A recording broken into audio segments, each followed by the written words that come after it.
America, the home of the American dream, the wealthiest country on planet Earth.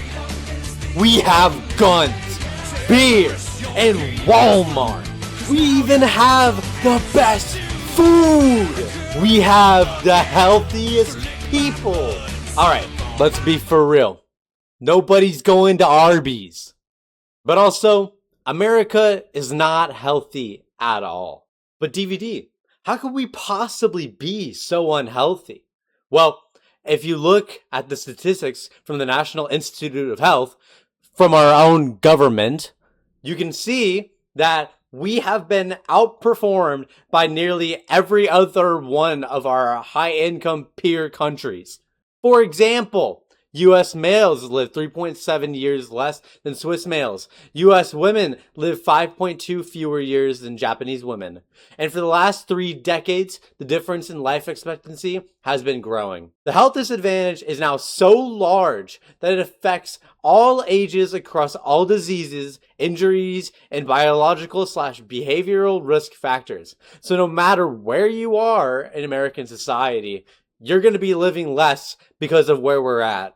We, of course, have the highest obesity rate out of any of the other high-income countries. We're also number 2 in heart disease rates out of everybody.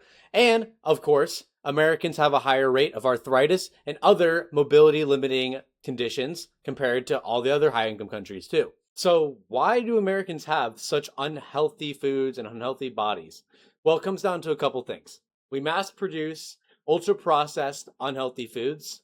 We cheap out on agriculture and opt to use methods that are less healthy for the average American, but cut costs in the long run. And there's also incredibly lax regulations on what is put in our diet. You see, there's a difference between Europe and the United States. Europe uses something called the precautionary principle when deciding what foods and dyes and other additives to ban when adding it to the diet of all the different countries. The philosophy is, it's got to be proven that it's not harmful first before they let people start eating it. The US, on the other hand, is the inverse. The US uses the generally recognized as safe principle, which stands for GRAS, and essentially it's let the Americans eat it first, and if they start dying, then we'll consider banning it. That's why you don't see Red 40 in other countries in Europe. Meanwhile, we're finally now, after decades, starting to ban it. Additionally, about 60 to 90% of the average American's diet comes from highly processed foods. These foods are high in fat, sugar, sodium, are typically very calorie dense, so people tend to want more of it, leading to such high portion sizes, leading to us consuming much more of it. And this is just the tip of the iceberg for the video. There's also pesticides and GMOs and regulations that, again, are non-existent in the US and existent in Europe. So you might be saying, how does the wealthiest and greatest nation on earth solve the greatest health crisis out of any major country? By stabbing you with a drug, of course. GLP-1, as is now popularized as of around 2021, when Ozempic started to make strides in the media. Now, the history of GLP-1 comes back to about 2005, when it was originally developed for diabetes type 2. It was found to be pretty good for treating that, but additionally, it helped lower people's appetites. So they're like, hey, why not make a weight loss drug? And in 2014, the FDA approved another version of GLP-1, but primarily for weight loss. But you see, nothing is ever given for free. There have been some side effects, of course. Muscle loss, bone density decreasing, and the Ozempic face, making you look like a skeleton, among many other potential issues such as pancreatitis issues, gallbladder disease risks, and thyroid tumors. So then what's the response to all these risks? Well, if you're losing muscle mass because you're not eating anything, and what you are eating is still the same unhealthy stuff as before, why not just have some protein? You see, why even bother changing your diet when you could have protein Pop-Tarts, protein Doritos? It's just as good. See, herein lies the exact issue. Nothing is changing. We're just trying to mask the problem. And thus, no one's health is actually getting better. It's kind of dystopian almost, how people are going to be looking like they're in decent enough shape, but they're literally dying earlier and earlier.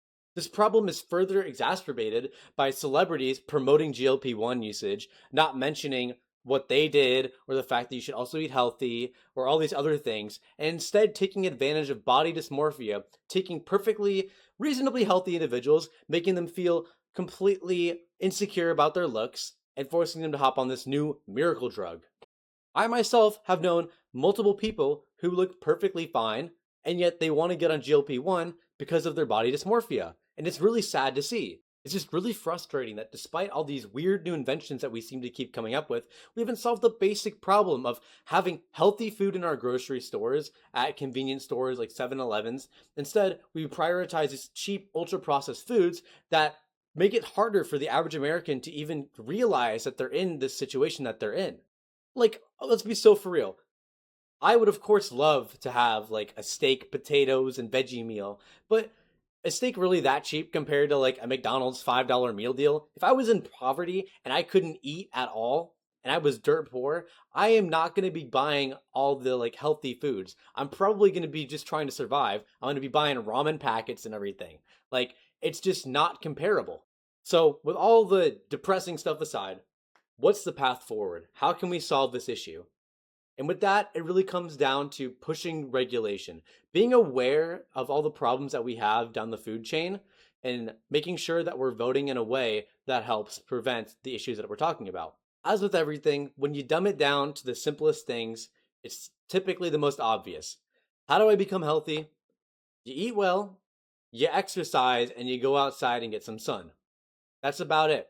It's not, oh, we need to get this protein thing for my GLP-1 drug that I've also been getting from my doctor, and also need to do. It's simple. It's really simple. The hard thing about the US is in places like Europe, for example, there's well established public transportation. You can just walk everywhere for the most part. There's a lot of walkable cities around Europe and Japan and a lot of other countries. But in the US, it's really only in select cities, specifically the East Coast, maybe LA. But in certain states, it's very car centric, which means that's significantly less energy that your body's able to burn for calories specifically. And then in terms of the food market, certain higher population cities have mom and pop shops, places that have been around for ages. Maybe they get local food from fresh farms, and they're probably more on the healthier side. But there's also places like in Texas where it's very car centric, and all of the mom and pop shops have been bought out by Taco Bells and McDonald's and Arby's, and they don't really stand a chance to stand out among that crowd. So a lot of people are pretty much stuck buying a lot of processed food. I think the most frustrating thing is there is somehow no fast food chain out there that tries to be genuinely healthy and spread. There was Salad and Go, which just closed recently, and now the prior owners who created Salad and Go are coming back, starting off in Arizona as Angie's. They are a healthy first fast food place, but again, that's in one state out of the entire country. We need to do better. We need to make fast food healthy. We need to make it accessible for the average American if we want to see these grand statistics go down. Like, seriously, I just want to go to a fast food place and get like chicken. I just want to get like chicken without paying out my ass. But instead, for some reason, the only way I can get chicken or potatoes is if they're fried at literally everywhere. If you look at the fast food menu, about 80% of the options are always fried. And it's like, dude, why can't I just get like the plain thing? I don't understand why it's so hard. In conclusion, the best thing for the average American is honestly at this point, learn to cook. Once fast food places, hopefully, when regulation starts changing, and maybe with this new protein culture that's coming up and not really solving the problem, maybe it'll evolve into something that gets Americans to realize that we want to be more health conscious first. Once that happens, maybe we can get some healthier fast food, healthier food in stores, and maybe regulation can start to crack down on what's happening across many food producers and many of the food chain. Of course, fast food, processed food, and all that, it's fine in moderation. But don't get me wrong, I go out and I'll get a nice hot and spicy from McDonald's, the $5 meal deal. Great deal. Great deal, by the way. But of course, most of the time you want to make sure your diet is fairly healthy, because that's the only way you're going to be able to keep your life long. And if you don't want to start having arthritis at a young age, or diabetes, or all these other debilitating symptoms that the US has become so well known for, you need to start taking your health seriously. And I know you can do it. Hope this video was informative and entertaining. If you liked it, leave a like. Got any feedback, leave a comment.